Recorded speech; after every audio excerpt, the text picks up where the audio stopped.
இன்றைய தினம் அனைத்து இந்திய அண்ணா திராவிட முன்னேற்ற கழகத்தின் சார்பாக சட்டப்பேரவையில் பேரவை விதி 56 கீழ் பொது முக்கியத்துவம் வாய்ந்த நிகழ்வுகளை குறித்து பேரவை ஒத்திவைத்து விவாதிக்க வேண்டும் என்று சட்டப்பேரவைத் தலைவர் அவர்களுக்கு கோரிக்கை வைத்தேன். அவர் அந்த கோரிக்கையை நான் ஏற்கின்றேன். அதே சமயத்தில் இது குறித்து முதலமைச்சர் அவர்கள் ஒரு சில விளக்கத்தை அளிப்பார்கள் என்று குறிப்பிட்டார். நான் சட்டப்பேரவைத் தலைவரிடத்திலே கேட்டுக்கொண்டதெல்லாம் கரூர் சம்பவம் குறித்து முதல்வர் கருத்து சொல்வதென்றால் இது பிரதான எதிர்க்கட்சி அனைத்து இந்திய அண்ணா திராவிட முன்னேற்ற கழகம்.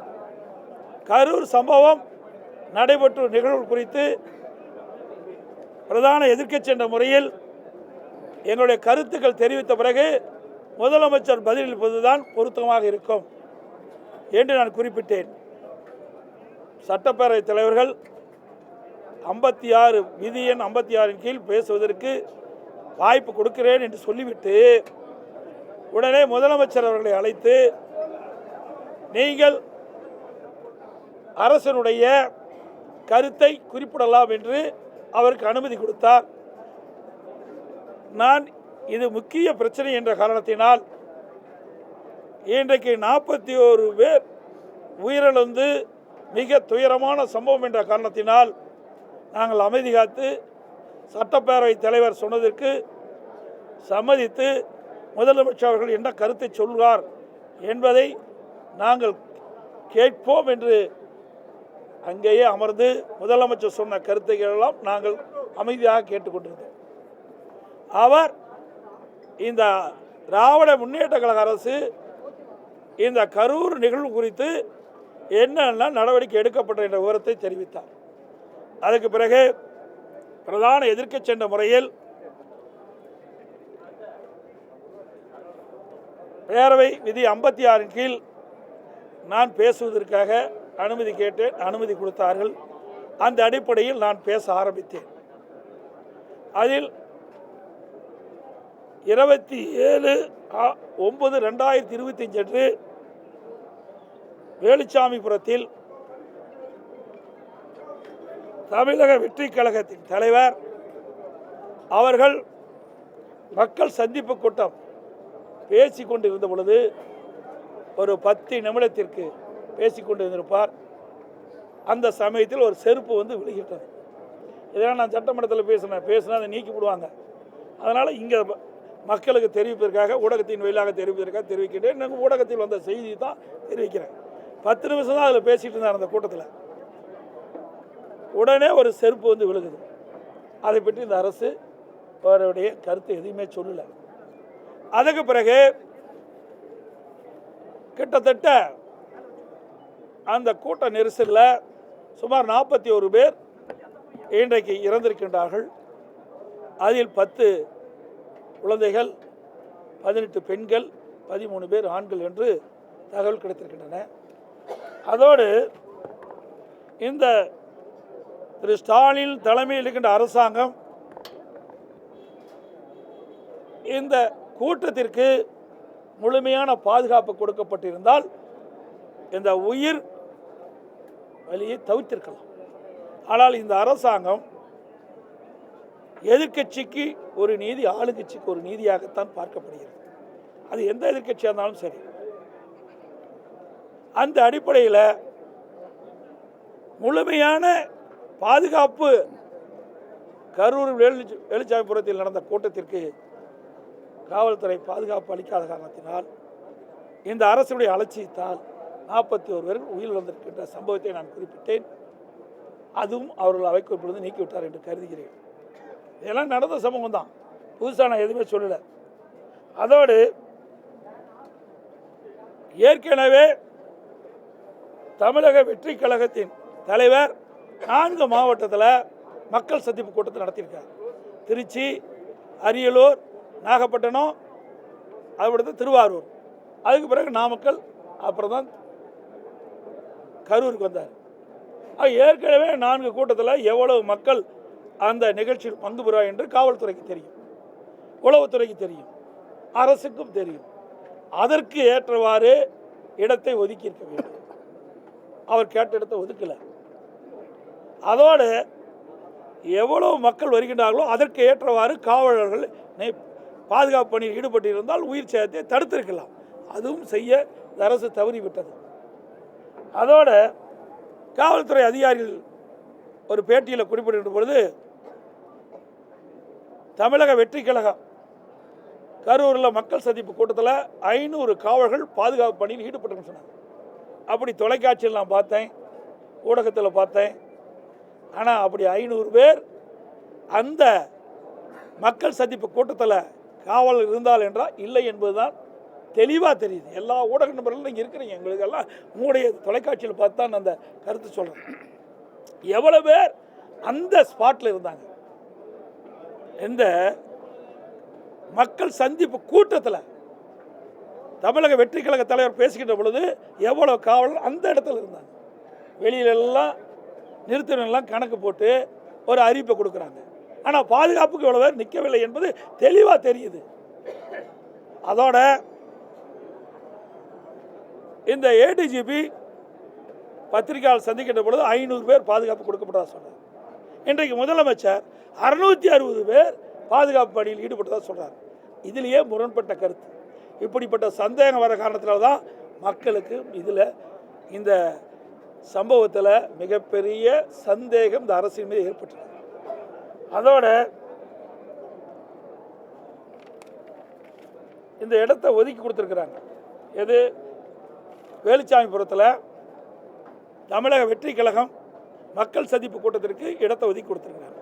இந்த இடம் அதிமுக தலைவருடைய பிறந்தநாள் வருகின்ற பொழுது இந்த இடத்தை நாங்கள் கேட்டோம். 24/1/2025 இதை கேட்டோம். அப்பொழுது எங்களுடைய பொன்மனச்சம்பல் புரட்சித் தலைவர் எம்ஜிஆருடைய 108வது பிறந்தநாள் பொதுக்கூட்டம் நடத்த வேண்டும் என்று நாங்கள் கேட்ட பொழுது அந்த கூட்டம் அந்த இடத்தில் நடைபெற இந்த காவல்துறை அனுமதி கொடுக்குது. அதுக்கு அவர்கள் சொன்ன கருத்து நிறைய 4 பாயிண்ட் இருக்குது. அதில் ஒன்றை மட்டும் நான் சொல்கிறேன். தாங்கள் பொதுக்கூட்டம் நடத்த அனுமதி கேட்ட வேலுச்சாமிபுரத்தில் அதிக அளவில் மக்கள் போக்குவரத்து மிகுந்த பகுதி என்பதாலும் குறுகிய சாலை என்பதாலும் கூட்டம் கூடும்போது 2 புறம் முன் சாலை மறைக்கும் சூழல் ஏற்படுது. இதனால் நாங்கள் கொடுக்க மாட்டோன்னு ஏற்கனவே நிராகரிக்கப்பட்ட இடம். அப்படி இடத்துல எங்களுக்கு கூட்டம் நடத்துவதற்கு அந்த இடத்த தான் கொடுத்தோம். ஏற்கனவே எங்கள் கூட்டங்க நடத்த வேணும்னு கேட்டோம். ஆனால் அப்போ மறுத்து நாங்கள் நீதிமன்றம் போன எழுச்சி பயணத்தின் போது கரூரில் சட்டமன்ற தொகுதியில் எழுச்சி பயணத்தை மேற்கொள்கின்ற பொழுது கரூரில் அங்கே கூட்டம் நடத்துவதற்காக எங்களுடைய மாவட்ட செயலாளர் பல இடத்துல கோடிட்டு காட்டி அனுமதி கேட்டார். அனுமதி மறுக்கப்பட்டு நீதிமன்றத்துக்கு போனோம். நீதிமன்றம் ஒரு ஆணை பிறப்பிக்கப்பட்டது. அங்கே இருக்கிற மாவட்ட காவல்துறை கண்காணிப்பாளர்கள் நீங்களே நேரடியாக தலையிட்டு அவர்களுக்கு தகுந்த இடத்தை ஒதுக்க வேண்டும் என்று அப்படி இருந்தும் அவர்கள் கொடுக்கப்படவில்லை. நான் தேதி குறிப்பிட்டு விட்டேன். எங்களுடைய எழுச்சி பயணம் தொடர்ந்து இருக்குது. அப்போ வேறு வழி இல்லாமல் இந்த அவர்கள் நிராகரிக்கப்பட்ட இடத்தையே எங்களுக்கு கொடுத்தாங்க. சரி, இருந்தாலும் பரவாயில்லை என்று நாங்கள் அதை எடுத்து நடத்தினோம். அதே இடத்தை தான் இன்றைக்கு தமிழக வெற்றி கழகத்திற்கு மக்கள் சந்திப்பு கூட்டத்திற்கு அவர்களுக்கு இதை கொடுத்துருக்கிறாங்க. அவர்களே இப்படி நிராகரிக்கப்பட்ட இடத்தை எப்படி கொடுப்பது? ஏற்கனவே 4 மாவட்டத்தில் அவர் மக்கள் சந்திப்பு கூட்டம் நடத்திருக்கிறாங்க. எவ்வளவு மக்கள் கூடுவார் என்பது இந்த அரசுக்கும் தெரியும், காவல்துறை தெரியும். அப்படி இருந்தும் இதில் ஏதாவது ஒரு அசம்பாவம் ஏற்பட வேண்டும் என்ற திட்டமிட்டு உள்நோக்கத்தோடு தான் இந்த இடத்தை வேலுச்சாமிபுரத்தை கொடுத்துருக்காங்க என்று தான் மக்கள் பேசுகிறாங்க. முழுமையாக இதுதான் உண்மை என்று நாங்களும் கருதுகிறோம். அது மட்டும் இல்லை, ஏன்னா ஏற்கனவே முதலமைச்சர் அவர்கள் 30 விழா நடத்தினார். 1 லட்சம் பேர் கலந்துனார். ஏன் அந்த இடத்த கொடுத்துருக்கலாம்ல? அப்படி கொடுத்துட்டு இந்த அசம்பாவத்தை தடுத்துருக்கலாம்ல? ஆனால் அதெல்லாம் கொடுக்கல. இப்படி ஏதாவது ஒரு சம்பவம் நடக்க வேண்டும் என்று இந்த அரசு திட்டமிட்டு தான் இந்த ஏற்கனவே அனைத்து இந்திய அண்ணா திராவிட முன்னேற்ற கழகம் கேட்ட இடத்தை கொடுக்காமல் அவர்கள் நிராகரிக்கப்பட்ட அந்த இடத்தை எங்களுக்கு ஒதுக்குனாங்க. அதே இடத்தை நிராகரிக்கப்பட்ட காவல்துறை நிராகரிக்கப்பட்ட அந்த இடத்தை தான் தமிழக வெற்றி கழகத்தை கொடுத்துருக்குறாங்க. அப்படி கொடுத்து இப்படிப்பட்ட சம்பவம் இந்த அரசினால் தான் ஏற்பட்டது. காவல்துறை அலட்சியத்தால் காவல்துறை முழுமையாக பாதுகாப்பு கொடுக்காம இந்த சம்பவம் நடைபெறும் என்று திட்டமிட்டு தான் நடைபெற்றுதான் மக்கள் சந்தேகிக்கிறார்கள். அதோட இந்த 41 பேர் இறந்திருக்கிறாங்க. மயக்கமுட்ட உடனே ஆம்புலன்ஸ் வந்து அவரெல்லாம் மருத்துவமனையில் சேர்க்கப்பட்டாங்க. அன்று காலை வரை 39 பேர் இறந்துட்டாங்க. அடுத்த நாள் காலையில் 2 பேர் இறந்திருக்கிறாங்க. மொத்தம் 41 பேர். இதில் அவசரமாக ஒரு நபர் கமிஷன் அமைக்கிறாங்க. அவசரமாக பதற்றத்தோட அங்கே உடற்கூறு இறந்தவருடைய உடற்கூறு ஆய்வு செய்ய வேண்டும் ஒரு உத்தரவு பிறப்பிக்கப்பட்டு மாவட்ட ஆட்சியர் பிறப்பிக்கப்பட்டு இரவு 1:45 மணிக்கு அந்த பணியை துவக்குறாங்க. அந்த கரூர் அரசு பொது மருத்துவமனையில் 2 டேபிள் தான் இருக்குது. அதுக்கு மின் விளக்குகள்லாம் வேணும், அதுக்கு வேண்டியான வசதியெல்லாம் வேணும். அதில் 2 தான் இருக்குது. அப்படி 2 இருக்குதுன்னா இப்போ அமைச்சர் வந்து 3 இருக்குன்னு சொல்கிறார். சரி 3னே வச்சுக்கலாம் அவர் சொல்லபடி.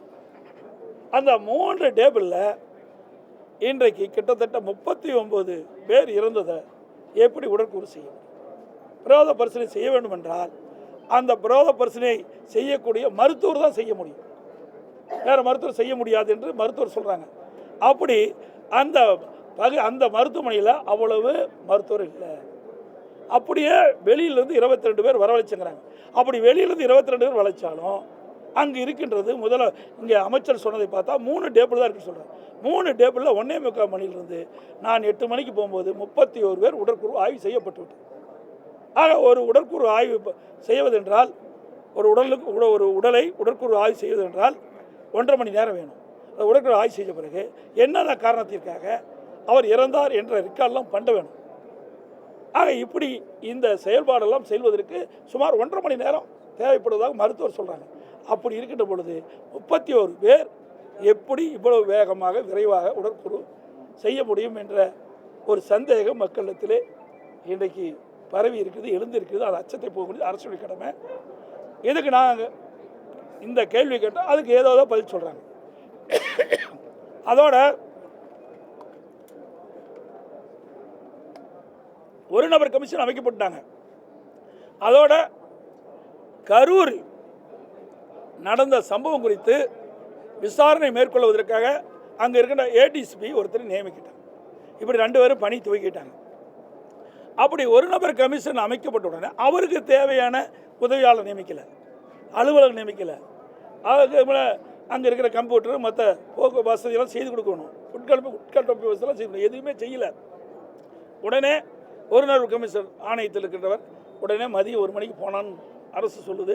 1 மணிக்கு போய் அங்கே பாதிக்கப்பட்டவர் பார்க்குறாங்க. அப்போ பாதிக்கப்படுகின்ற பொழுது அவரிடத்தில் விவரத்தை கேட்குறாங்க. அந்த விவரத்தை யார் பதிவு செஞ்சது? உதவியாளரே இல்லை, பதிவு செய்வதற்கு நேர்முக உதவியாளரும் இல்லை. ஆக இதையெல்லாம் ஒரு டிராமாவாக ஒரு நாடகமாக இந்த அரசாங்கம் அரங்கேற்றிருக்கிறது. உண்மை சம்பவத்தை மறைப்பதற்காக இந்த அரசு எடுத்த நாடகம்தான் என்பது வெட்ட வெளிச்சமாகுது. அதோடு தலைமைச் செயலகத்தில் 3 துறை செயலாளர்கள், பொறுப்பு டிஜிபி, சட்ட ஒழுங்கு ஏடிஜிபி, இவர்கள் ஒரு குழுவாக இருந்து பேட்டி கொடுக்குறாங்க.